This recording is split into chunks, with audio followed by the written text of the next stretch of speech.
Eserlikler yurttaşlar, hoş geldin yurttaşım. Hoş bulduk. Esenlikler yurttaşlar. Hiç yaşa. Indi bugün 27. oktyabrda Türkmenistan Cumhuriyeti'nin döredlerinin 100 yıllygyny 100 yıl oldu da dörenine. Indi biz şunu nemedeli. Şol 1924-nji ýyldan 2024-nji ýyla çeldi şol 100 ýyllyk geçen ýoluny bir kysgaça bir sitalaý. Hawa 1924 Türkmen Cumhuriyeti'nin dören ýyly. Gaýgysız Atabaýew, Nederbaý Aýtakow bu Cumhuriyetiň gurucularyndan we şowat territorial nemeni granitsanyň çyzylyp Türkmenistan Cumhuriyet bolan ýylda. Indi şowa biziň şu gün ine türkmenler daşary ýurtlarda gezip watanyň näme boldugyny, watan nämedigini gaty gowulýandyr türkmenlerinde. Watan diýmek zat gaty bir wajyp bir zatdyr. Seniň topragyň bolmagy, seniň watanyň bolmagy gaty wajyp zat. Munyň bu watanyň ýok milletler bara. Ine bu watansyzlygyň nämedigini bu Yahudiler bardyr, Ýewreýler. Gaty gowulýandyr şular. Ine şular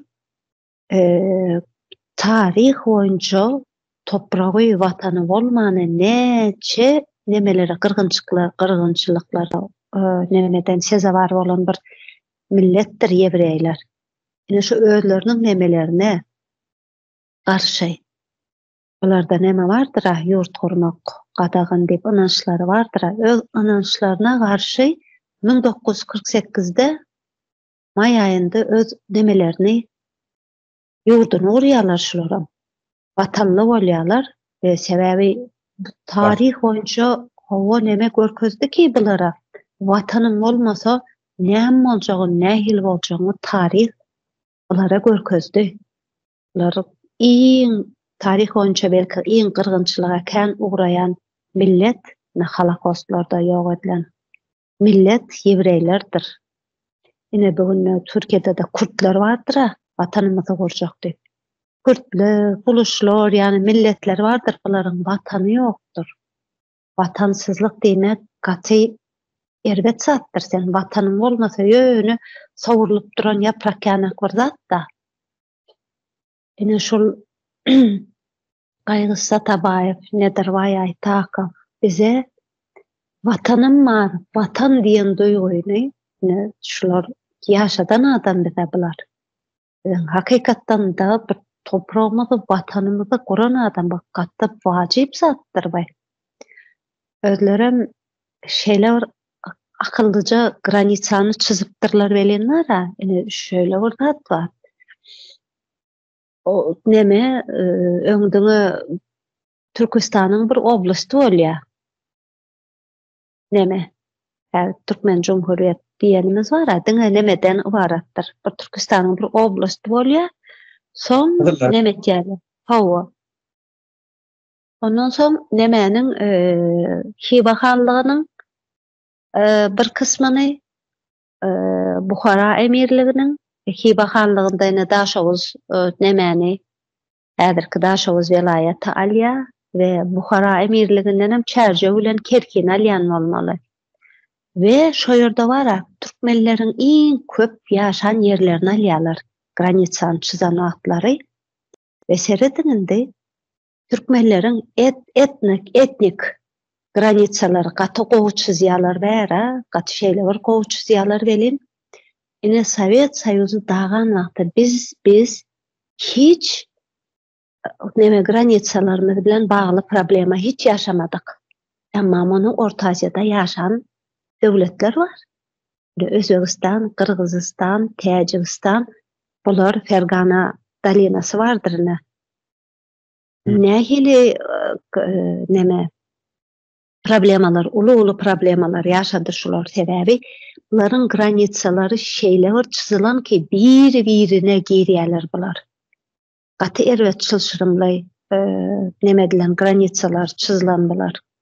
Şu üç tane döwletin. Emma bizim granitsalarymyzda ine şul adamlarymız Aytakov, Gaýgys Atabaýew ýaly adamlar şeýle bir akyllyca granitsalarymız nemedipdirler beli, çyzypdyrlar beli.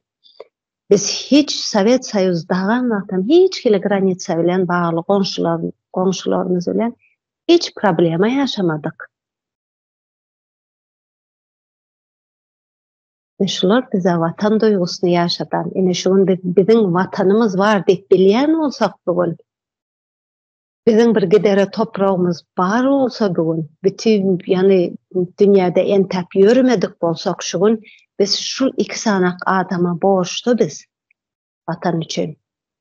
Gaty wajyp zatdyr we. Ve bular şul Cumhuriyet gurulýar beli, ýani soňunda gaty gaýnandyrjy ýeri bardyr. Şul ikisine de näme aýplanýar bular. Türkmenistan Cumhuriyetini Sovet Soýuzundan aýyrjak goldyňyz diýen aýplama bilen bu ikisine atýarlar da.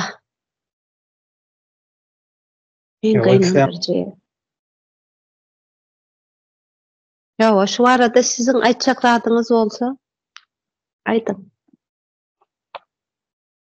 Bu endi Türkmeniň taryhynda ägirtler bolup geçen şolaryň iksany.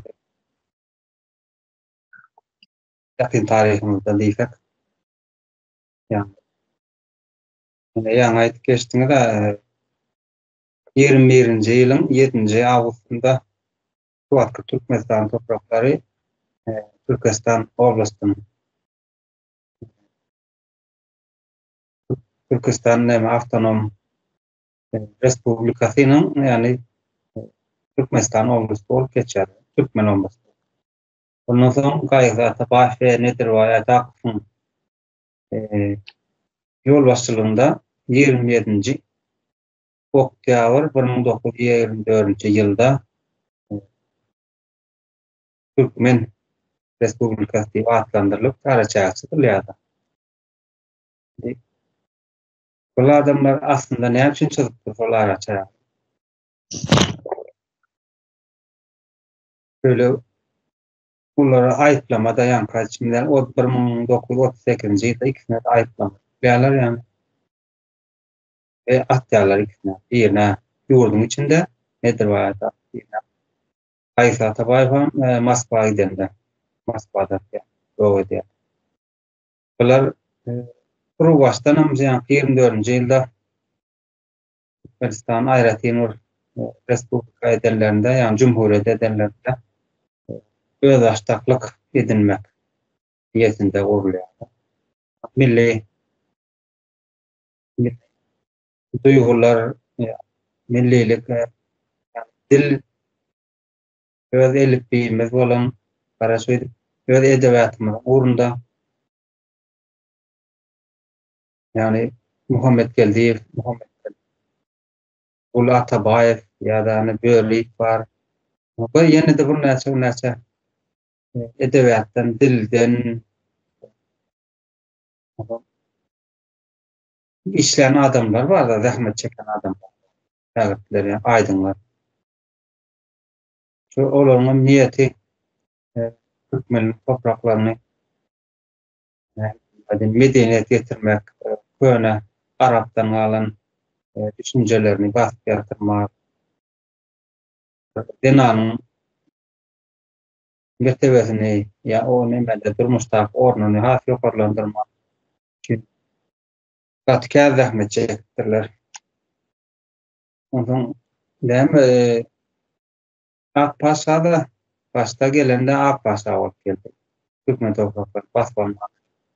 Bombalar ýene de gyzyl reňke öwrülip geldiler. Kommunist bolup ýene de şol öňkü imperski düşünje bilen gelenler da. Ýene de şol milli dirençe ýa-da öz baştaklyk edinmek Mesela maksadına pähelçik berýärler. Nimeden elden vermejek bolýarlar da. Göz koloniýalar. Şonuň üçin hem öňdörler diýip aýdylýar da. Aýdyňlary.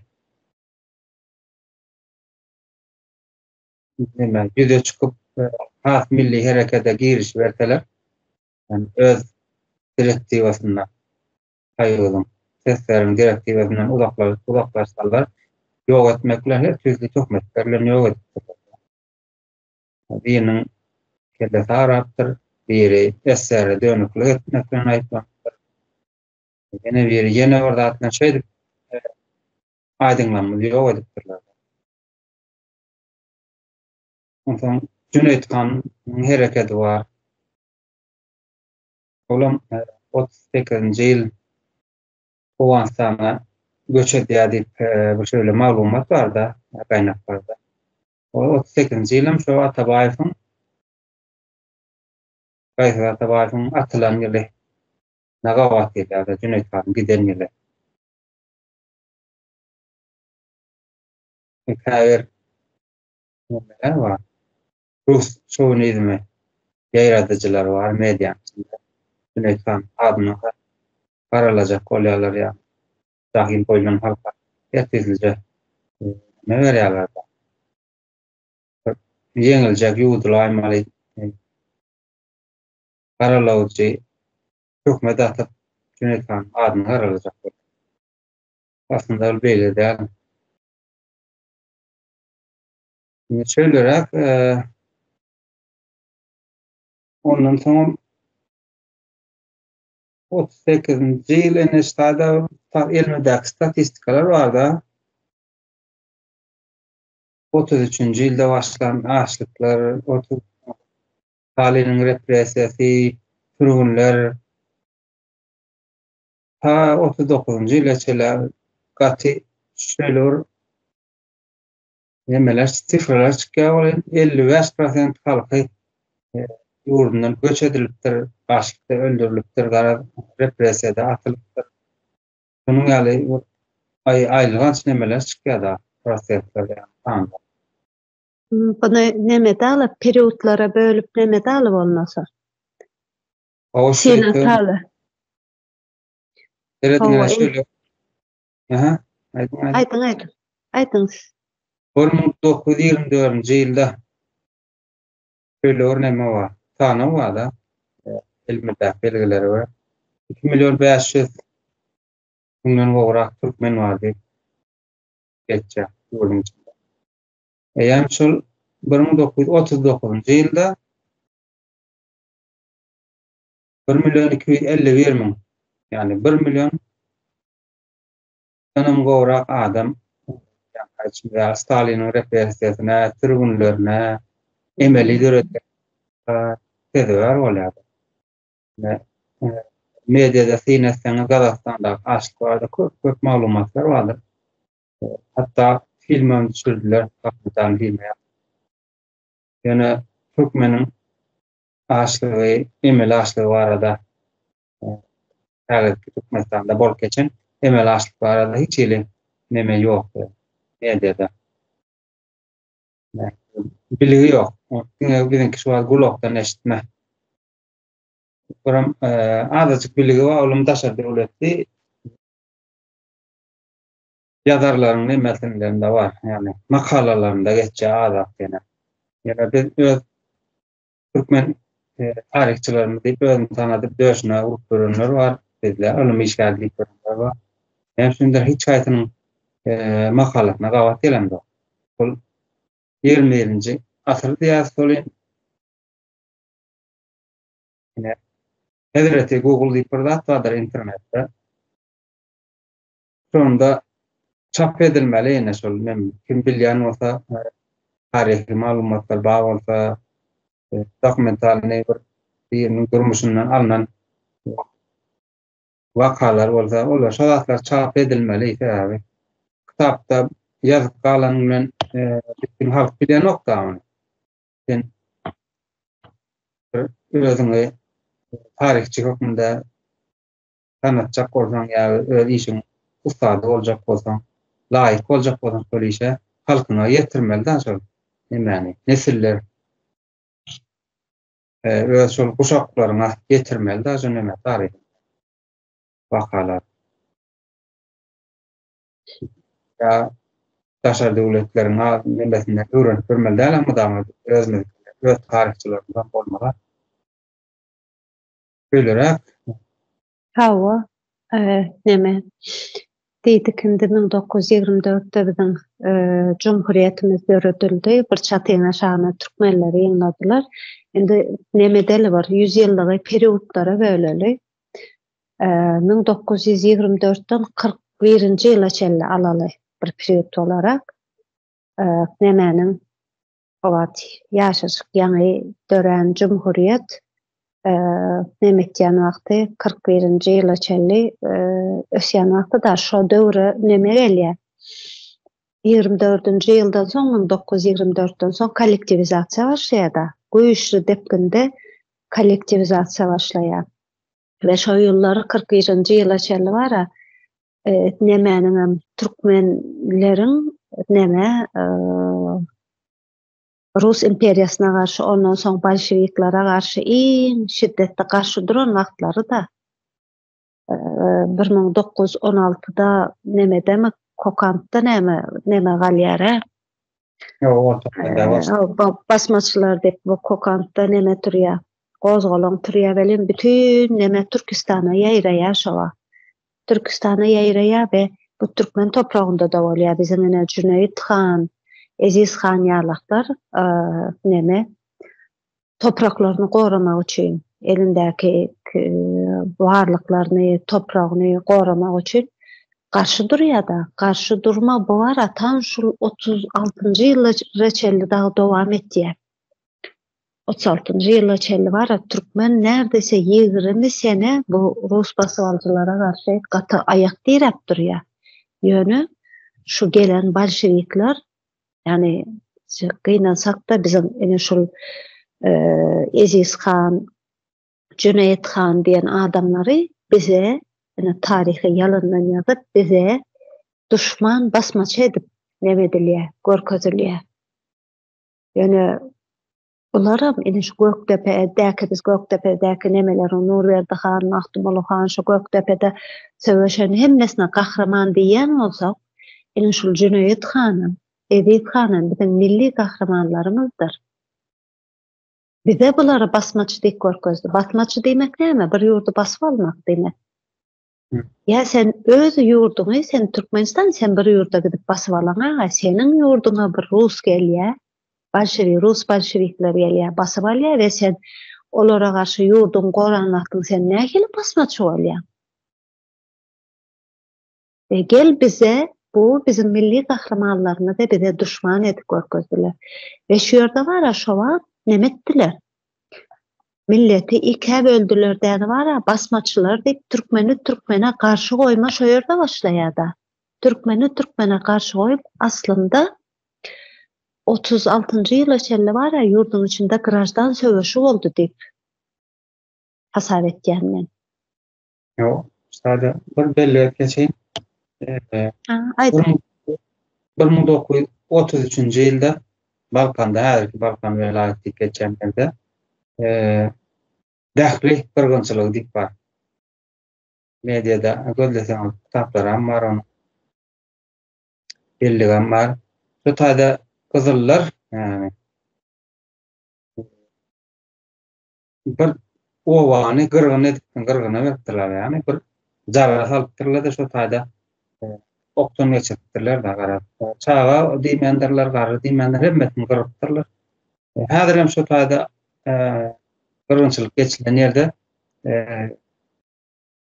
Kızıllaryň atan ýerine yararlarynyň peşeňleri çykyp gelýär.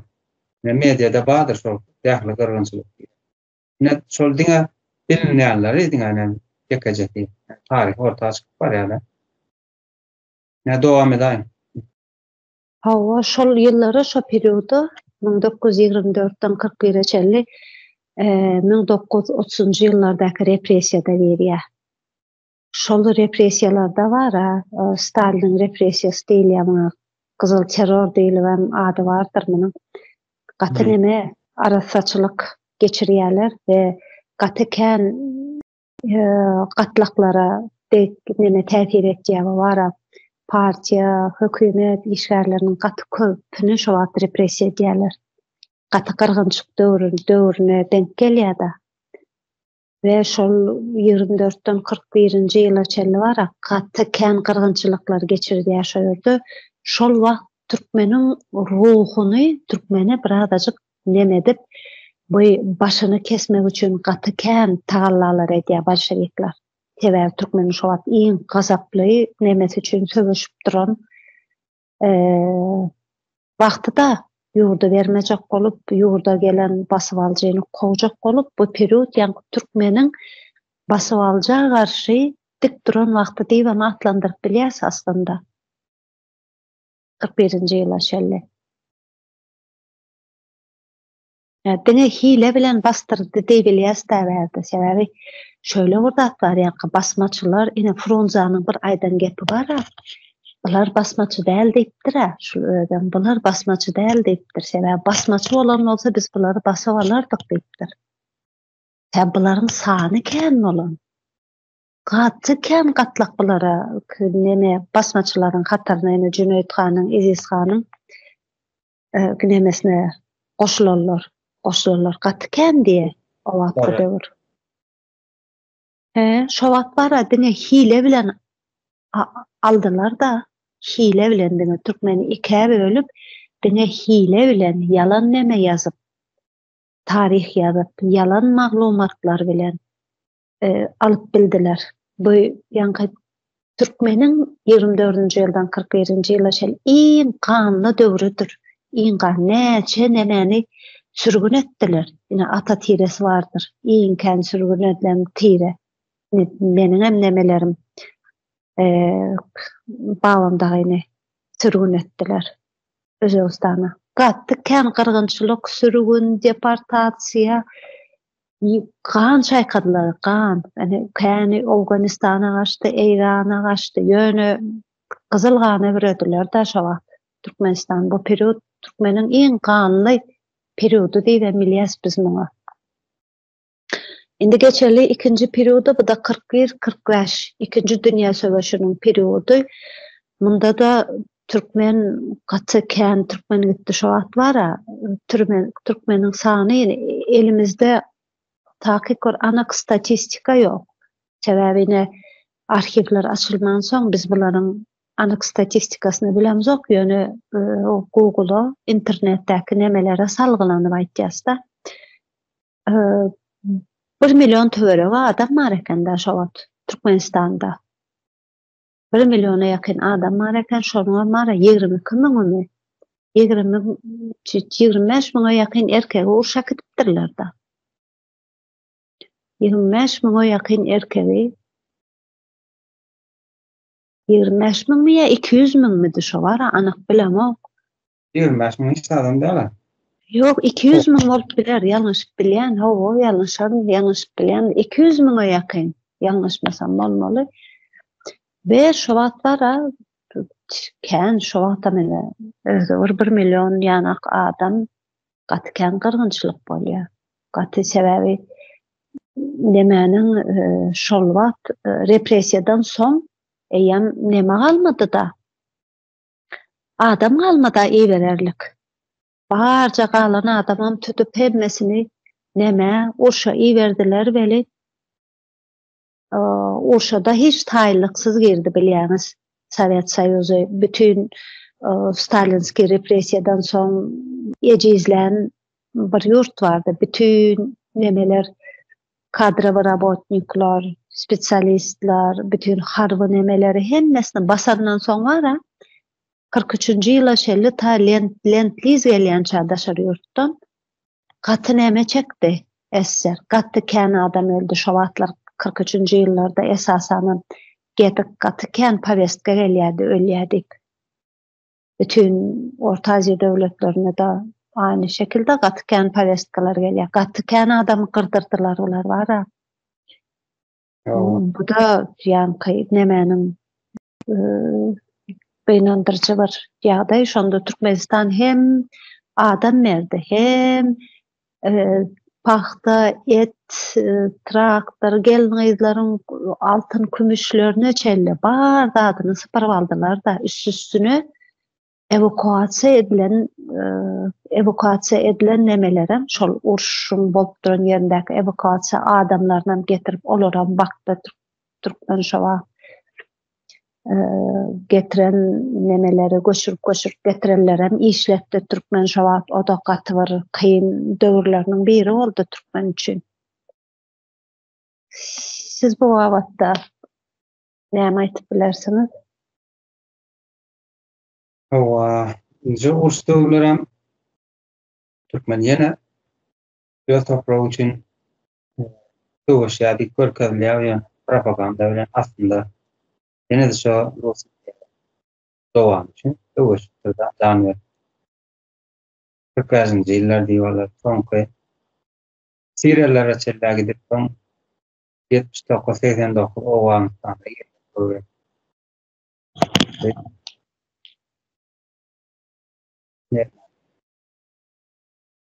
Ähli waden ýan kaçmaýar propagandaň urunda ýa topraklaryny goraýan hadip ýok. Rus imperiýasynyň topraklaryny gorak etdi. Şeýdem näme geldik? 89-njy ýylda Soýuzyň dargap başlamagy bilen 91-nji ýyl, 90-njy ýyllar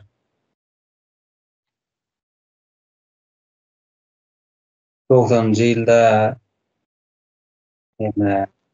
Türkmenistanyň suvereniteti barada deklarasiýa kabul edilýär, soňky ýerde garaşdyrylýar. Hala ýene de şo Yok 45-njy ýyl bilen 85-njy ýyl periody şu wagt.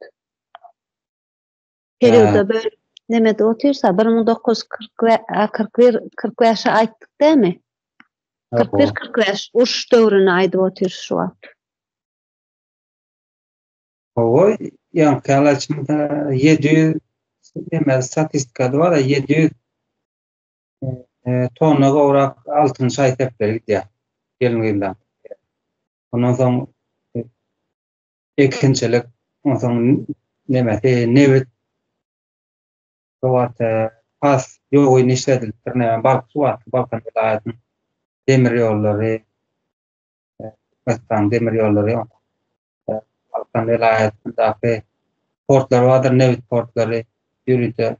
Ýene urşuň geregi üçin newit önderilip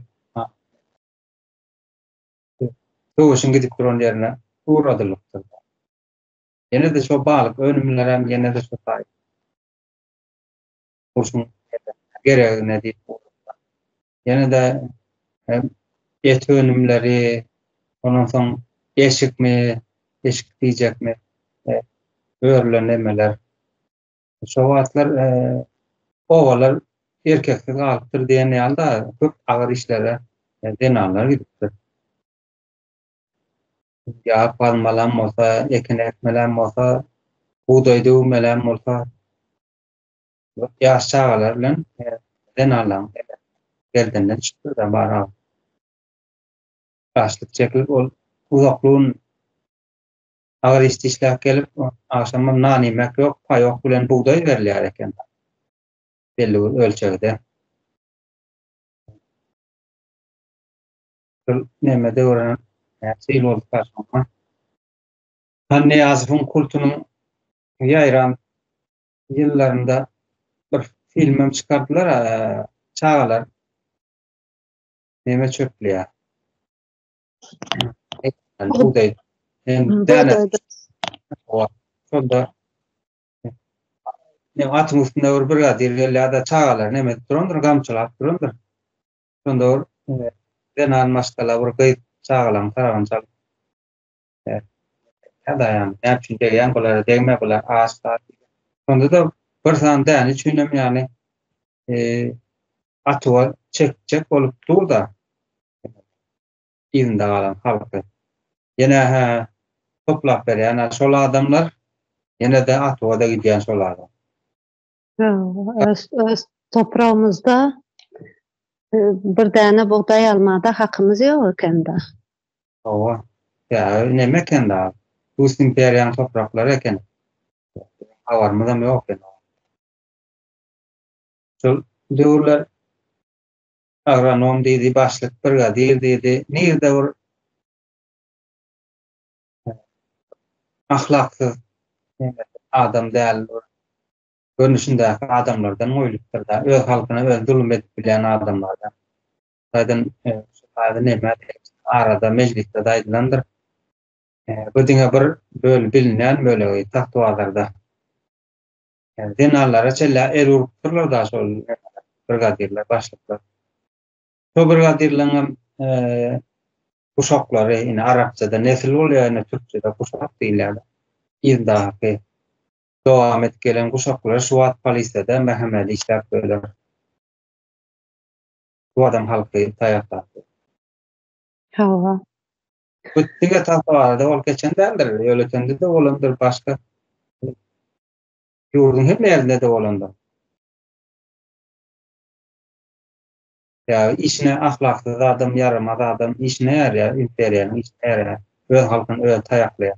Ahlakly adamlar bolsa ýa-da gaýta tabaý, nedir baýda respublika ýani öz başlyklygy dikelçi adamlary olaň işine ýaranokdan soň ýüze çykan soňlar milli hereketler güýçlenen soň olary atwa berýärler, ýok edýärler, halkyň içinde goýan. Отрицательный seleksiýa diýende şol işe yaramaýanlary, ahlaksızlary getirip nemäň başyna getirip goýarlar. Ondan soň bugün gelen ýagdaýymyz. Indi 1945-den 85-nji ýyla çeldi. Bu period barada neme deli? Bu uruşdan soňky ýem özümizi neme dip birazajyk galdyryp, birazajyk da bolsa stabil döwürlere denk gelýärdi. Yani bu 1950-60-njy ýyllarda Newit gazyň aktiv, Newit gaz senagatynyň aktiv ösüp işläp başlanmakdyna adamlaryň Hruşşowski ottepelem şo wagt bolýar ýalňyşmasam, şo periodlarda bolýar. Hruşşowski ottepel, ondan soň insanlar birazajyk bolsa da nefes alma wagtlaryna dogry gelýär da şo wagtlar.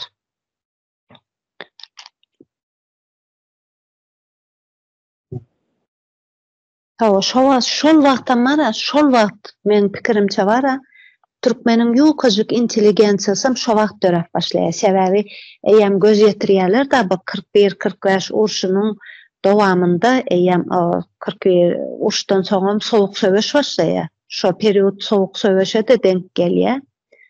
Neme bilen Sowet Soýuzy bilen belki Zapad bilen neme sowuk söwüş başlaýar we bir ýerde azaja eýem kellesini işletýärler da sebäbi eýem neme Staliniň repressiýalarynda kadrlary, bir topar spesialistlary ýok edilenden soň ýam bu neme girýärler.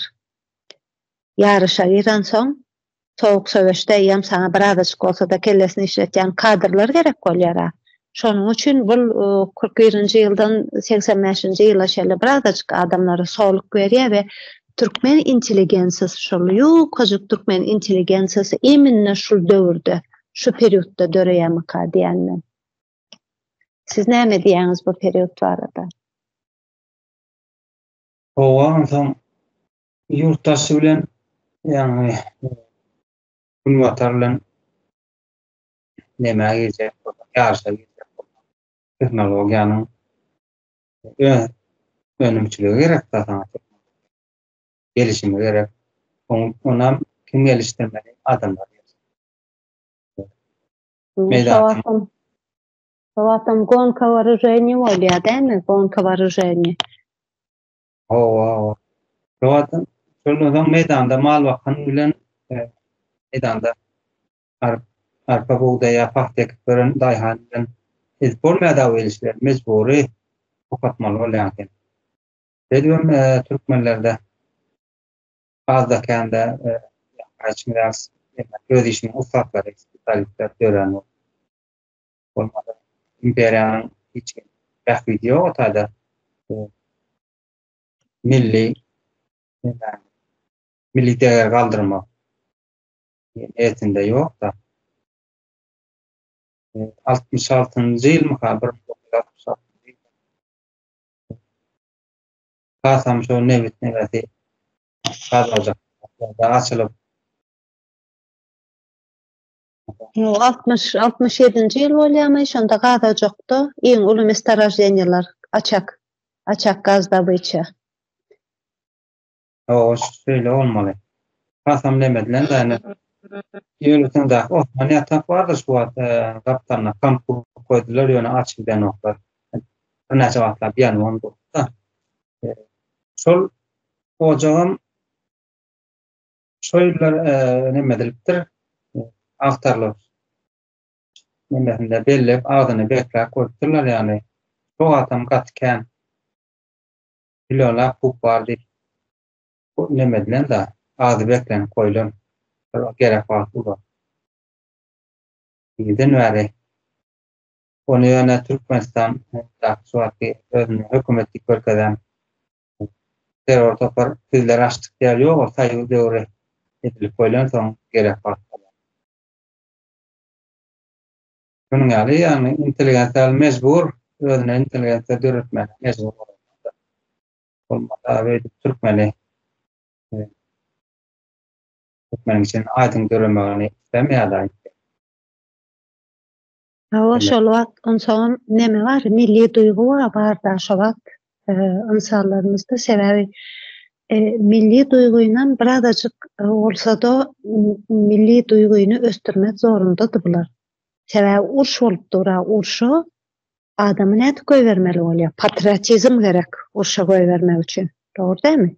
Şoň üçin ol milli duyguları biraz o patriotizmi insanlarda diri tutýardylar. Şoň üçin ol şo wagtky periodyň adamlarynda milli duygusam bolan adam. Ve ine şu incecik inteligensiýa döredi diýär, ine şu inteligensiýa 91-nji ýylda ine kelle galdyryp bilen inteligensiýa şu periodda dogulýarmy diýär. Şu esser dagalan wagty giden edip birazajyk da bolsa kellesini galdyryp bilen adamlar şu periodda ine dören adamlarmy diýär. Ben pikirimçe. O şu 91-nji ýylda Muhammed Kul Atabaýew Nohrowasyna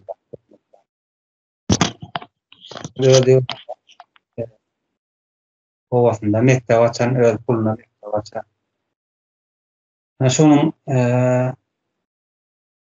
näçe diýelim? Ilmy işgärler tahiri gidip Asyýadan gidip şo arada tarihi maglumatlar öwrenip gelýärler. Da şo arada film açýarlar, görýärler, dokumentar. Nohrowasyna näme monumentin dikýärler. Muhammed Kul Atabaýew. Ya Türkmen biliminiň jedidçisi diýär, ýani täzelikçi, täze görnüşini ýurduna getiren adam. Döreden döreden. Milli duyguýnyň oýanyp başlan ýyllarda aşaňda eýfariýa diýär kalmada.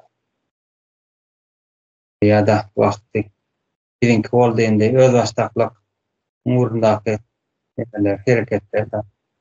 O şol periodda 45-85 ýyllar arasynda şol eýfariýany yaradan ine Saparandagy bardyr reforma etjek bolup eýfariýa döwrüm 91-den 94-e çelli mykadiýan da şol aralyklar eýfariýa döwrü da ine şol 45-85 ýyllary arasyndaky 45-den soňky doglarlar adamlar häle o milli patriotizmi bolan ýokajyk inteligensiýa şu ýerde reforma geçirmäge çalşan adamlar da şolar. Hawa. Ine bizden bir öğretmen şäherinde birini ýaşa, edilmeýän ýaşlaryny näme adam başgalarmy köçämi bar. Paltaraski 55'lik geçýär. Şol ýa-ni eýfariýa döwründe Tarhan diýip atlandyrdylar. Yani yerli adyna ütküdildi. Şolam bar näçe ütküdilýär, ne milli duýgy bolan soňra özümiňki bolsun diýen bir nemäni başlapdyrlar. Ýok. Hawa. Indi be näme perioda geçeli? Indiki perioda 1985-nji ýyldan 1991-nji ýyla çelli. Bulayam SSR-in çatırdap başlan wagtlarynda şo wagt SSR-in ilkinji prezidenti Gorbaçov bar. Şol SSR-in çatırdap başlan wagt göz ýetirýärler da amakly şo wagt. Plany we ekonomikanyň işe yaramany Sovet Soýuzynyň çatırdap başlan wagty we şu Sovet Soýuzy reanimirować etjek bolup, ýani özüne bir adaçyk özüne getirjek bolup bir topar reformalar geçirýär. Şo döwürlerde perestroika wagty, ene perestroikanyň nemeden wagty bir takym şo wagt nemeler geçýär. Reformalar, zatlar geçýän wagtlarda şo döwürü. Bu döwür barada näme diýip bilersiň? O Gorbaçov cahil bolan halka dönük hükmünde, Soýuzyň dönük hükmünde ýykdy Soýuzy, ýykdy. Ýoksam Gorbaçow dünýä armada ellek geçe. Dünýä ýüzünde bir ayak uydurmak üçin şahsy eýçilik, ýani perestroika diýende şollar ýa. Emmerat döwletiňki diýip geçer da. Ýa şonu halkyň eline bermek, inisiatiwany halkyň eline bermek maksady bilen etjek bolan işi ýa-ni oňa ýol bermekde ýani. Döwürniň KGB'si ýa-da FSB rahat ol geçti. Ana şolar ýol beren noktalar da Yeltsin getirýärler diýip. Şolarda da nämäniň eneseredin Niýazow 91-de alınan bitter näme şol alınan nämäni iki laf saklaýarda näme plan etmän bir taraplyk makaşala wa hila näme üçin ýa-ni Soýuzyň ýene izine direlme mümkin. Ýene de şol Soýuza hyzmat etjek, Soýuza hyzmat etsen, imperiýa hyzmat etdiň wala imperiýa hyzmat etsen, öz halkyň, öz ýurduň dönügi bolýar, duşman. Şonda da bir nähilde bolýar. Normal ýurtlar, normal adamlar mudama öz başlaklaryny saklamak üçin ýa edinmek üçin hereket ederler. Biziň başymyza getirler adamlar. Şonda da şu imperiýa hyzmat etjek. Ýatylar. Imperiýanyň hyzmatyny etjek, öz ýurdunda da sultanlyk etjek. Halkyň tähwidine hiç kim hereket edemýärler. Adar gözän suwat ýa-ni taparmak ýa. TikTok'larda atam ýatan ýer. Birden näme botlar bilen oň aşagynda oturýarlar kommentler. Aslında o hakykaty bilen oklar Türkmeniň genosidini dowam etdiren adamlaryň biri ol. Senin gyzyňam taşar döwletlerde şo döwürde satyldy, ýa-ni satyldy. Aýdyňlaryň ýene şo döwürde uzaklaşdyryldy ýurtdan.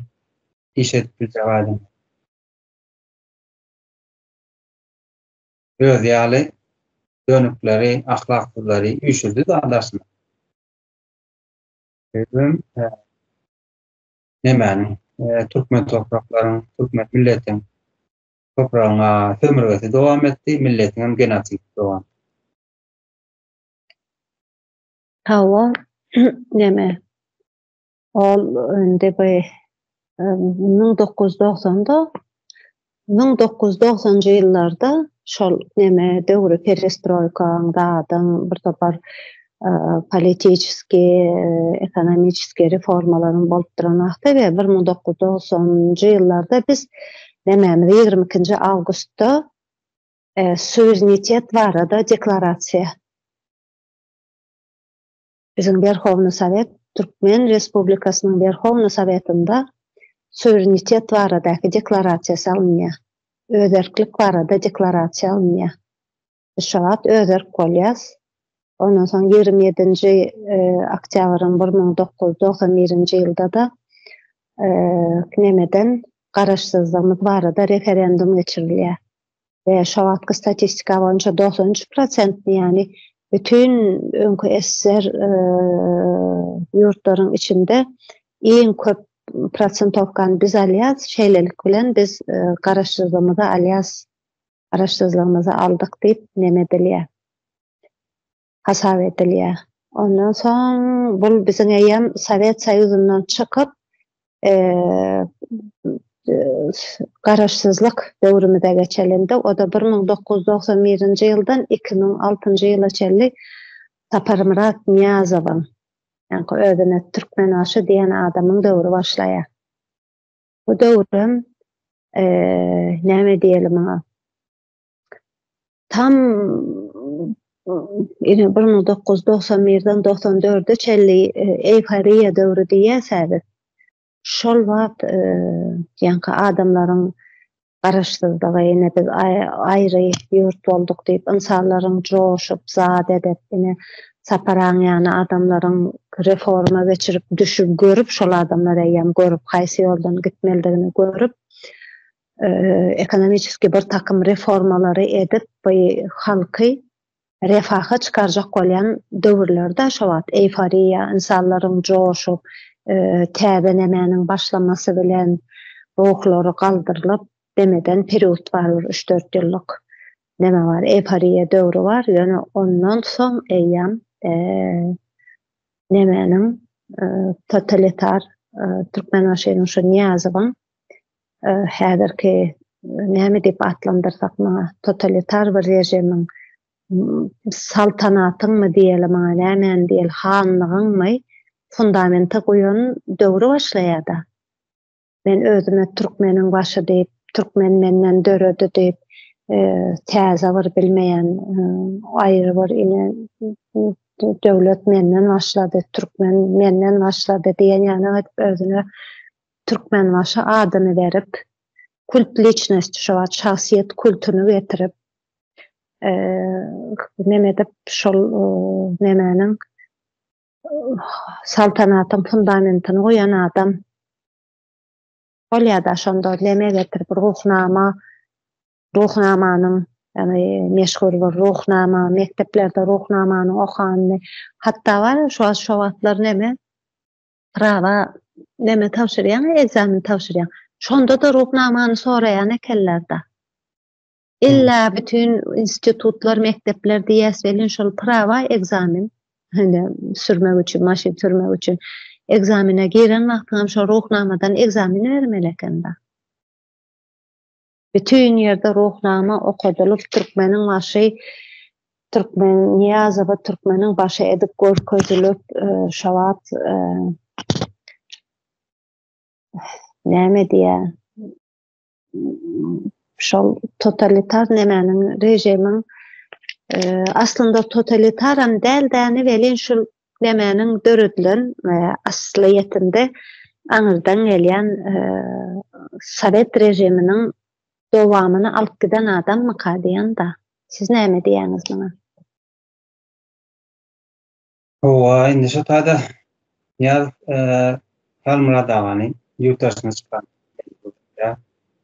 94-de Sapar agany ýurtdaşyna çykmana mejbur etdi. Dünýälik diýär. We onuň ýandaky Ramov ýene şol sistema diýär. Adam şu taýda näme başlaýar? Türkmenistanyň statusynyň ýitmede ýyllary da respublikadan Saltanata geçen wagtlar bolýar da şonda. Ýöne Türkmenistan diýip atlandyrýarlar ýuridik. Demek bu tarihi inkar edýär da, ýani. Atabaýew bilen nedir var? İnkar edýär şol adamlar Türkmen topraklarının göz açtarlığının uğrunda Türkmenistan, her Türkmenistan öğretiyorlar, kuruyorlar. İbn Daki'ye çeken rahmetleri, şunun hemmeli Türkmen halkının şu neçele şu imperiyadan çekip gelen gargınçılıkları, yetkisi, ağaçlığı, Sibiriyada da, Özbekistan'da, Tacikistan'da sürgün edilmeleri hemme da inkar ediyordu. Presto'ya da kaçış koyup menden vasıtadı Türkmen'de. Gençler Türkmen'in başlığı. Kurtuluşnesi koyuyor. Yani kaçın yani Nira varsan son uğratı prava tavsırcağım olsan ruhnamadan bilsen geçip bu. Üniversiteler, institutlar yine sonun yani. O şeyler orada hatta da halkın içinde aydın adamlar olmasa yani doğru yol görketilen adamlar olmasa halkı nira içsen iyi görmelek kendi Niyaz Fatih Masam diğer Peygamberim diğer konuştuk musaftan eden işleri görüldü ol ya da dünya yaşam garif var karat kan olan sahne da görkün halkın tepkisinde bedende görkünde katara durlar mikrofona ya yet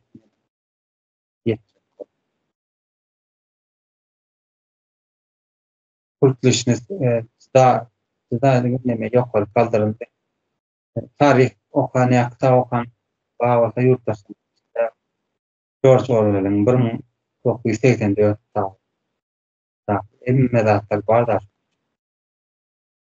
Kabul etmedik, bütün kabul etmeyen yani kurtuluşunu represiye karşı çıkanlar, diyuna türmelere basmalar, ona sesini çıkartılacak ve karşı durulacak adam, emme türmeye batırıp ya tayan aşağımda. Neme, Rus imperiyasının doğamını nemedi yani. Biraz halkına uygulaya olan öz halkına zorunlu etken olsan sen dönüpsün. O halktan değersin. Adın halklar der niyazet bol. Etin Türkmen yaşar o topraklardan eneden doğulup gidersin. Yani sen o topraklar bigane diyorlar. O toprağın çağısı dersin. Onun yani niyazın eden oyunları. Halkın başına kalan oyunları.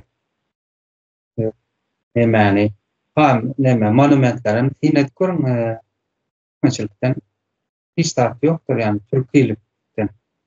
Oğuzhan dik görkeden İran'dan ya da tarihi dadaş avtarış işleri olsa bu yerler bir vakit İranlar yaşattı. İran dilli partilerinde yaşayan yaşattı. Bu topraklar sizin kem değil diyen ne mani ideolojiyen çok gelirdi adam. Beyin sen topraklar değil. Sen kim bilen nereden geldin? Ben kökün yok. Onun yardımcı da ona derek yok. Esker den alsa eskerde en bir yurtta en ahlaklı adamlar hükmünde eskerler görülüyor. En meyada vatan var, yurt var diyor. Sadece ölümden açıkta tutmayacak. 1992'den 94 Aralık 8-9 klas aralığında ben Marda Special Internat okudum. İnternat üniversitede yatıp okuyan. Gelecekte instituta girerken harbi olmak için de 94'te Aşgabat'ta neme oldu? Egzamin oldu. Test geçti. Türkiye. Ötede gördüm ben korrupsiyanam gördüm. Askerde böyle birilerden egzaminden sonra adamlardan. Esker eşeğine, harbi eşeğine. Kabul eden egzaminatorlaryň ähiri korrupsiýa diýen ahlakdylar. Şowat türkmen nemesine geçdim men bu mesele harbylarına. Ne 9-njy klas wagt näme düşünýän ýöne ben bir düşünjem bardy. Ýurdun içinde iň arasy adamlar şol harbylar bolmaly. Şolum daýlanyp direken-de şo döwür harbylar daýlan. Ne şu adam soň Almanya'da aýtlar alaja molaja eskerler diýär. Şoň aýtýaly terhetde bir kadrowy afser diýip baranlar terhetdeler. Ve soldatlara ejesini gazetini goýmak bilen eskerler, harby afserler aňardan ikram bolup balan pasardadyp bir Taliban diýilen zat gelse esker taşlap adarmaga çykýan afserler wadana şuwatly kadrowy. Şonuň ýaly bolup türkmeniň nemesi şonuň ýaly ýetişdi da. Gorokçy şonuň ýaly güýçli da. Hawa, demek ki 91-nji ýyldan başlap sesim gelýärmi? Hawa. Hawa 91-nji ýyldan 2006-njy ýyla çeldi. Demek bara nemäniň sultanatyň nemesi fundamenty goýulýar. Bu Niýazowyň nemesi hökümranlygyny süren döwürleri, ondan soň nemäni 2006-njy ýyldan 22-nji ýyla çeldi Berdimuhammedow Gurbanoğlu gelýär häkimiýete. Bilam bu nemäniň saltanatyň dowamyny edýär we 2022-den 2024-de çellem häzirki prezident ogluny goýýar. Ola ýene bir ýerdek bu saltanatyň atadan saltanat demek, atadan ogla geçmek demek bolýar. O da ogluny goýmasy, häzirne Berdimuhammedow serdar bar. Bu da saltanatyň hakyky ispaty da. Ispaty indi 91-nji ýyldan şuňky 2024-nji ýyla çelliki pursaty alsak häzir elimizde näme bar? Elimizde bir näme diýerler? Cumhuriyet däl, sebäbi 91-nji ýylda bular aýan Cumhuriyeti ýok etdiler. Cumhuriyeti ýok edip saltanaty gurup başladylar da. Bu saltanaty gurmak bunyň nemeleri näme? Diýeli, nähili. Birinji kult liçnosti. Şahsiyet kultuny getirdiler, özlerini peygamber men, han men, sultan men diýen ýanak nemetdiler da. Şol ýanak bir neme getirdiler özüni. Şöyle bir ýokara galdyrdylar özüni. Ondan soň genki karaçelni sistema vardır. O karaçelni sistemany amykly milletin içine oturtdular. Birinji 91-nji ýylda, 91-den soň şol dören ýok türkmen intelligensiýasyny ýok etdiler. Ondan soň munam nähili ýok etdiler? Munam şunu ýok etmek bilen şolary türmelere salyp, gynap, öldürüp, zat edip milletin gözüne gorku saldylar. Gorku saldylar. Ondan soň yalan propaganda bilenem, yani oncuk musayif yanaklar, sunugat işgärleri vardır. Yalan propaganda bilenem, şunu häzirki rejim bilen tutup otyrlar da halky. Indi näme diýsem ham, bul nemäniň dowamy. Asliýetde indi ýokardan tam 1924-den häzirki 2024-nji ýyla çelli alsak, şol Cumhuriyet dören wagty Cumhuriyetiň döredicilerini nemäniň başyndan aýyrdylar. Bu adamlar aýdyn adamlardy, bu adamlary ýok etdiler. Ýok etdiler. Hökümet bilen ýok etdiler däni. Ondan soň wara ol Staliniň repressiýasy zady gaty kengirdiler milleti. Bul şol imperski bolşeviklaryň rejimi diýär maňa. Proletariatın diktaturası diýär. Bu bir rejim mi? Bu bir rejim, imperski bir rejim.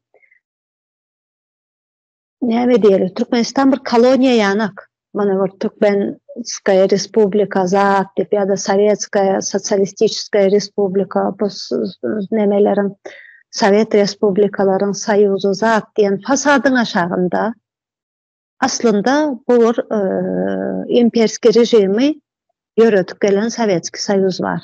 Türkmenistan bir koloniyadı. Mani yöretip şu bizim insanları kırıp, korkuzup, nemedip, Karaçilni rejim ine şol NKVD deyip bardır. VÇK, NKVD deyip ine Karaçilni organ iň esas organdır. İç politsiyası diýilýändir. Esas polisiýa. NKVD bilen adamlary korkuzup saklap geldiler. Karaçilni organ bilen. Propaganda, yalan propaganda bilen. Karaçilni organ bilen şu milleti tutup geldiler. Ve ine 91-nji ýylda biz ine garaşsyzlygymyzy aldyk diýdi-de. Aslında garaşsyzlyk fasadynyň aşağında häle şu rejimiň dowamyny görýär. Ona nädip ispat edebilýär? Sebäbi şol kult liçnosti, şol şahsiýet kulty. Şo wagtky kommunistik bir partiýalyk kommunistik partiýanyň ýerine getirdiler demokratik partiýa. Gurbany Gülüň döwründe bu demokratik partiýa diýip ýöne neme adı üstünde däne munyň ýerine mence wara dini getirdiler. Kommunistik partiýanyň ýerine de ruhnamany ýaratdylar hemme ýere. Karaçilni organlara öňkü şol NKVD, KGB diýip gelýäni bizde de milli howpsuzlyk. Häle şol Karaçilni organ. Şol Karaçilni organ sebäp şol öňkü türmeler. Şol öňkü Karaçilni organlar. Begişen hiç zat ýok. Mektepde şol obrazowaniýalar, şol ýygdyrylýan paxtalar, şol payoklar hiç ütgen ýeri ýok. Metelem sen garaşsyz bir döwlet gurduk diýen bolsaň, gurduk diýeli. Hani senin ine Pribaltika döwletleri vardır. Garaşsyzlygyny alandan soň lüstrasiýa geçirendirler. Bir siýasy arasalama bolýandyr. Sebäbi sen öňküň bilen bagyny kesmeli bolýaňa. Sen garaşsyzlyk bir döwlet guran bolsaň öňkü bilen, öňkü rejim bilen bagyny kesmek diýmekdir. Sen emma bagyny kesmedin. Sebäbi sen siýasy bir arasaçylyk geçirmedin. Hiç gili ekonomik reformalar geçirmedin. Eğitiminde, biliminde reforma geçirmedin. Şol öňkü nemeler renki değişendir, atributlary değişendir, baýdan renki değişendir. Ýöne şol institutlar, şol demeni rejimi dowam etdirip saglayan institutlar häle dowam edip gelip oturlar. Diňe ady değişendir. Ve indi şol 1924-nji ýyldaky döredilen Cumhuriyet, Cumhuriyet, şol Cumhuriyet Respublika bolup gelýär biz. Indi sorak çykýan, nirde döwüldü bu Cumhuriyet? Nirde bu Cumhuriyeti ýok etdiler? Indi men şu ýanak zady diýip geçesim gelýär. 1900 ýaňy diýdi-de, neme başlady?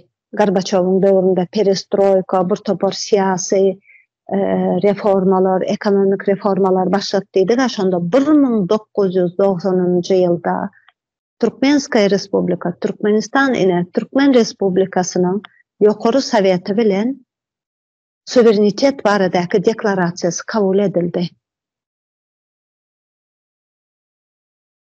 Suverenitet demek özerklik demek. Demek 1990-njy ýylda biz suverenitetimizde Türkmen Respublikasynyň öz erkliginiň deklarasiýasyny aldyk. Bu näme demek? Bu biz artık içerki siyasi, daşarkı siyaseti özümüzde ýöräp bilýäk. Türkmenistanyň konstitusiýasynyň üstün, Sovet Soýuzynyňkydan üstün bolýanlygy barada näme? Karar demek. Ve biz sen bu özerklik barada deklarasiýany nämenin esasında kabul edip bildin? Nämenin esasında? Sen muny 1924-nji ýylda döredilen Cumhuriyetiň esasında şoňa salgylanyp, fundamentin şol bolup öz erkligiňi sen bugün deklarировать edip bildin.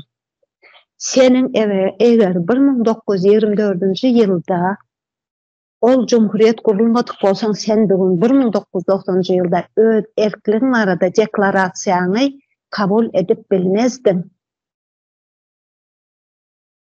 Sen bu deklarasiýany kabul eden wagty 1924-däki gurulan, ol granitsa bilen çyzylan gurulan jumhuriýeti ispat etdiň, ikrar etdiň bolýa we şol wagt 1924-nji ýyldaky jumhuriýeti legitimnidigini ikraryny edenim bolýa. Demek sen 1990-njy ýylda şol jumhuriýeti ikrar etdiň. Tawamy, indi näme diýe 27-nji oktýabryň 1991-nji ýylda referendum geçirilýär. Referendum o nezavисимости, garaşsyzlygymyzyň referendumu geçirildi. Dogry dämi? Bu referendum bilen hawa geçirildi. 93% türkmenler Sowet Soýuzynyň hasabyndan, sastawyndan çykma barada referendum geçirdi.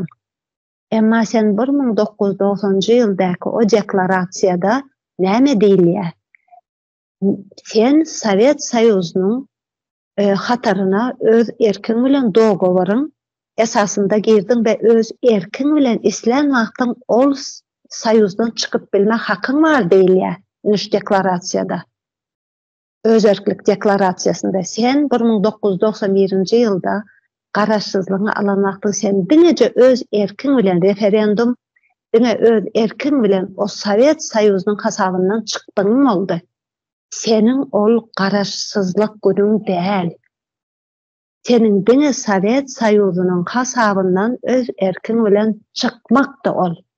Senin hakyky garaşsyzlygyň öz erkligini deklarasiýa eden günüň. O deklarasiýada senin 1924-nji ýylda jumhuriýetini ikrar eden bir deklarasiýa. Demek senin garaşsyzlyk günüň 1924-nji ýylyň 27-nji oktýabrydyr. Sen 1991-de garaşsyz bolan sen 1924-nji ýylyň 27-nji oktýabrynda garaşsyz boldyň. Bu 90-njy ýyldaky senin öz erkligiň baradaky deklarasiýa ikrar edýär, subut edýär, ikrar edýär. Jumhuriýet inişýärdi, ýok edildi. Sen nähili 1991-de men täzeden öz döwletimi gurdum diýip nädip aýdyp bilýän? Sen köküň bolmasa senin bir ýerde köküň bolmasa sen nädip 91-nji ýylda men täze döwlet gurup türkmeniň başyny başladym diýip nädip aýdyp bilýän? Sen onda köküňi kesdiňmi ýa-da sen eger bugün ine 91-nji ýyldan bäri garaşsyzlyk güni Günemede 91-nji ýylyň 27-sinde garaşsyzlyk aldyk diýip bellenýärler. Nähili sen ondan senin köküň ýokdumy? Sen 24-nji ýylda sen köküňi gurdyňa. Onda sen bu köküň gyrtdyňmy olara? Sen köküň bolmasa näme diýmek? Bir ýurduň köküni gyrtmak diýmek näme diýmek? Köküň ýok bolsa ýaşap bilýärmi? Ine bir agaç diýelim, kökü bolmasa ýaşap bilýärmi? Köküň bolmasa dörät bilýärmi sen? Ýok. Demek bir sen köküňi kesdiňmi bolar? Sen köküňi kesdiň bilen o ýurdu öldürdiň, o jumhuriýeti öldürdiň demek. Siz bu arada näme diýip bilersiňiz? Indi şöyle örneğin saltanatly bir başlap da niýazy berdim ulumy berdim ona çevrelini dowam etýär. Saltanat demek Cumhuriýetiň karşydygy. Yani halkda bähbetli hiç tarap ýok diýip. Belli bir maşgalanyň ýa belli bir adamlaryň bähbetine bütün ýurt çolaň bähbetini işler. Erakdir baýlyklarym şolaryňky şeýle görän taparlar. Medeniýetini gelişdirmegem şolaň ýerinde ekonomikasyny gelişdirýär. Yani İşte Mahema'nın nemesi var. Sarakana diyelim, halkın içinde yayyan kurumu var. Ortalar 80'lerde, 1880'lerde bizler bahsi alıptır. Yatlatacak olan halkın içinde olar neyme halkı yer ediyorlar. Ay koyunan yattan çıkarsanız diye. Suat bilen yaşadı diye. Suat devam etti. Olýa, könen ýatdan çykarsak, könes bolmadygyny, täze bolmadygyny meni atalarymda diýip. Näme diýmek? Şu taryhdan geçilen ýollardan sapma galyp, gelecekde şu ýalňyşlar edilmesin diýip taryh mydama kitaplarda ýazylmaly, öwredilmelidir. Şu ortada näme var? Şu bir taryh gurrun gerýär-de, ýurtdaşdan. Näme bolup geçipdiren taryh. Biz şunu nähil diýip ahlakly ýurtdaş hökmünde halkymyza ýetirip otyr. Özüne bäm. Näşde 15 minut, ýarym saat ýa 1 saat bir bilgi bermek üçin halka bir näçe kitaplar öwrenmeli, bir näçe dokumentarny filmler izlemeli. Bir bilgini hakykalyk bir näme diýip çalyp görnüşinde halka ýetirmek üçin bir näçe nemeleri öwrenmeli bolýan-da, kelle diýmeli bolýan, düşünjeleriň sokmaly içine, pikirleriň, netijeler, sebäpler hemmesini jemläp soň halka sunmaly da, ýani hödürlemeli. Indi ştada näme görnýär? Taryhymyzdan alsak, 100 ýylyň dowamında köze türkmen halky öz erkleligini, öz baştaklygyny elde tutjak boldy. Bira ägertler döwri, Gaýsy Atabaýew Eterbaýat döwründe edilen iş var, bir näçe ýyl dowam etdi. Hem şol 91-94 soň ýaky tarahymyz Kalmaradagyň işdeşleri, taparaň işdeşleri şol ortada 3-4 ýyl. Ýani 100 ýylyň dowamında iki türkmen halky öz erkligini taklajak. Indi 100 ýyldan geçen soň orta Milli Halak Ediş Komitesi çykdy. Ene de ahlakly türkmen stanyň ýaşaýjylaryna orta bir komite kurulýan. Bunun içinde de kimler var? Ýaşullarymyz var. Ne? Türkiye Cumhuriyetinden diýip orulan kedilen Medan Muhammed yani kemine var. Ne şolaryň milli doýguny, milli hereketi öňe çykaran öz erkleligini ýa öz baştaklygyny elde tutmak üçin ýa gaýdy almak üçin özüni ortaga çykan, öz ortaga goýan adamlardan. Şol 24 Atabaýew döwründäki sistema Atabaýew ýok edipdir. Ondan soňky ýene-de 91-94 aralykda ýene-de şo Rus imperiýasynyň hyzmatynda ýene-de biziň aýdyňlanma kimse köpsi öldürilip gaýrysy ýurtdaşyna çykmak mejbur edildi. Ýene-de şol milli duýgu, milli hereket ortaga çykanda ýene-de kemiňän orlak edişler ýaly ýene-de şol öz erkleligi bir islemeýän bir gatlak bar ýoldyň içinde. Milleti türkmen, ahde türkmen olup biler, özü bawarakly olup biler, kerkili olup biler, özü ýöne öz erkleligi islemeýän bir gatlak bar. Ya marginal toprak. Bolan hyzmatynda. Bu ýurdun halkyň ömürgesini dowam etdirip gelýär. Bolar öz erkligini islemeýän bir gatlak näme diýip ýüzlense boldy? Diňe dönüp diýdiler. Watan ýurdunyň haýynlary diýerler. Aslında şolar orta aýdyňlar çykanda şolaryň ideýasyny goldamaly. Öz erkligini alalyň, çünki halka bolsun. Diňe men gägirip ýatmaýyn. Halkam adam ýaşadym, bestir sınta çeken zulümleri diýip orta nemetmeli, ýani orta çykan adamlar goldamaly derine tersine, ýani sultanaty goldak gelýär. Sultanatyň garşysyna çykan. Bulara hyzmat edýänler mahkemeler ratdy, olar näme diýär? Olaryň ýani ruhnamany okap altyn asyrda okan hiç kim millilik duýgusy öwredilmedi. Ýene-de şolaryň türkmen ýaşaýjylar. Öwrenmekden. Ýöne näçündir öz erkleliginiň garşysyna çykýarlar. Toptanýaly eden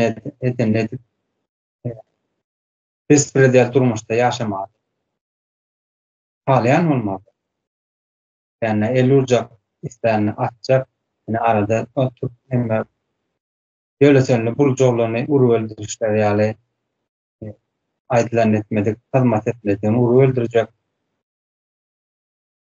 Şöýdip duranlar näme bar? Halka garşy işläp, Cumhuriyetde ýani respublika garşy bolup duranlar gereket bar-da. Bu kadar aýtak döwründe de gaýyky başlykda da bolar bolan, 90-94'te de bolar bolan. Ýurtdaşynda da bar, jurnalistlik, men jurnalistlik döşüne hak oturanlar ýa-da men agzyrlyk hereketinden galdym, men ýöködüm galdym, ýa bir iki bolup galdyk diýip adamlaryň janyna gyýyp görän. Şonu görýände jemleýeten bu ikinji ýüzylyň içinde döwra oturan Milli Halahyz Komiteti aýdyňlaryň öňe sürýän ideýasy bar da özbaşdaklyk almak. Özbaşdaklyk bolmak ýurdy. Hakyky garaşdyrlar. Bizim garaşdyrlar biraz rak bolýarda. Sözüň manysynda özbaşdaklyk içinde ýaşadyp biljek. Yani erkinliginde ýaşadyp biljek. Komitet bar. Bu ikinji ýüzyylda döräp duran näme da? Tarihi bolup duran waka. Her bir ahlakly adam elini uzatmaly, elini daşyň aşağı koymaly. Yani arada tapara çykyş edenler Cumhuriýetiň paýdarlary bolmaly diýip. Bu her kim başarınca hereketini etmeli. Çünkü her kim özü üçün edeni o haberde bütün halk için ortaya çıkıyor.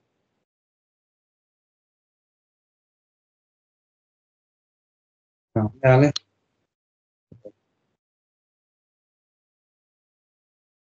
boşanma var orada. Boş bilir mi? Hawa, ene şerde ýene bir ýerek bastyrasym gelýär-de. Ene 22 awgust 1990-njy ýyldaky kabul edilen ýokary Türkmen Respublikasynyň ýokary Sowetynda kabul edilen özerklik barada Respublikanyň Türkmen Respublikasynyň öz erkligi Cumhuriyetiniň öz erkliligi barada deklarasiýa kabul edilýär. Bu näme diýmek?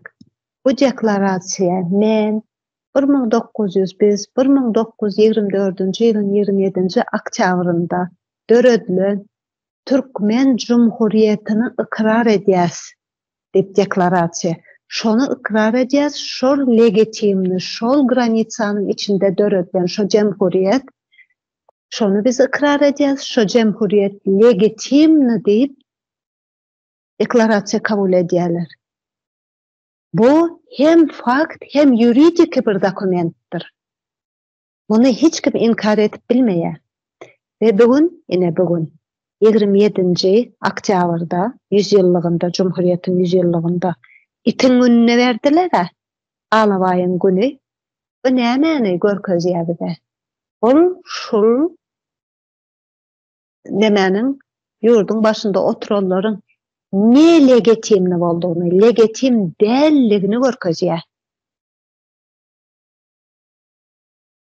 Bular bizim Cumhuriyetimiziň, bizim topraklarymyzda, Cumhuriyet topraklarymyzda özleriniň saltanatyny kurdular ve dowam etdirip otyrlar. Ve indi bizim maksadymyz, ine Milli Halaset Komitetiň, bizim halkyň wekilleri höküminde, bizim maksadymyz bularyň saltanatyny ýok edip, bizim şol 1924-nji ýyldaky ve 90-njy ýylda bunu ikrar edildi, şol Cumhuriyeti dikeltmekdir.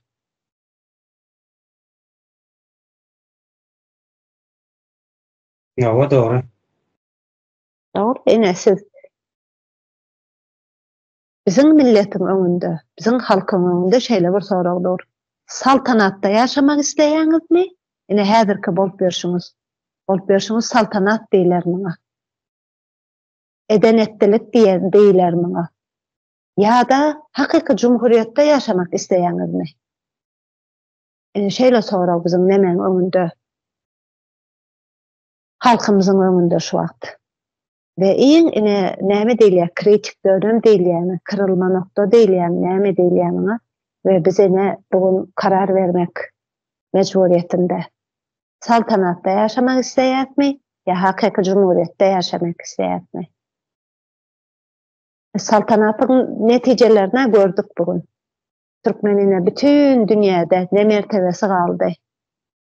Ne bomuz ýanak, sigan ýanak, vatansız ýanak, vatandan çıkarıp atırdılar bizi. Gezpiyoruz. Ölüm, yetim, inanımız olup başka bir topraklarda gömülüp yiyoruz. Ne elimizde pasport var, ne başka dat var. Vatanımız o yerde bolunu bilenim. Vatanımız yok yanak. Yaşasınız gelýärmi şu saltanatta? Ya da hakiki sizin arkanızda duran bir cumhuriyet içinde hakyky kanunun üstünlügi bolan, insanların, vatandaşın haklary, hukuklary, konstitusiýa bilen goralýan hakyky jumhuriýetde ýaşamak isleýäňizmi? Seçim halkynkydyr. Wagtyňyz ama bir şak bolupdyr. Açık adınız olsa aydın. Amerika'da kurulanda, Fransa'da ya da Hollandiya, Finlandiya şolurum yurduna ütkösmeye getirirlerinde ya revolüsiya getirirlerinde halkın el bilen yani halk ister önemli diye ütkösmeye getirirler. Hada halk köpçülüğü istemezler.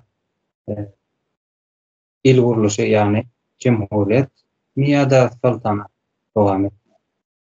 Saltanata görýäňiz yurttaşynda ferment we ykmandat edip ne saglykda ölen ýerinde ölüp gaýlanar bolmasa ýa meýdanda ýa fabrikada durýar. Hükmedet bölket duran. Yurdun içinde de çağalaryň kekeli. Ölen ölüp doğulman ölüp var. Doğulun son nemes var yani kesel bilen eneler sonun ýaly süýtdir çağalaryň süýdemleri bilmän maşa geçip böyle yani kaşa diýilen rahatlara ya ýaşullaryň yeneleriň ortalama ýaşy 40 ýaş bolup galdy. Yeneleriň barçy diýen ýaly içinde neme rahat durap nemesi organlaryň köp kesip aýrylan kesel bilen enne saltanatyň neme peýdasy nira wagtdan goýuşluk. Ýene bolýa açyk unulam çekdi. Hawa gysga nemetden çalışýarsa bu gaty nähil diye näçe program etseňim uzak gidip uzak detalyna girjek bolsam ýöne biz gysgaldyk sizi düşnükli bir dilde düşündirjek bolýas. Onun için halen biraz uzağa çektik. Şurada oturayalanda. Yaxşı. Sağ oturun yurttaşlar.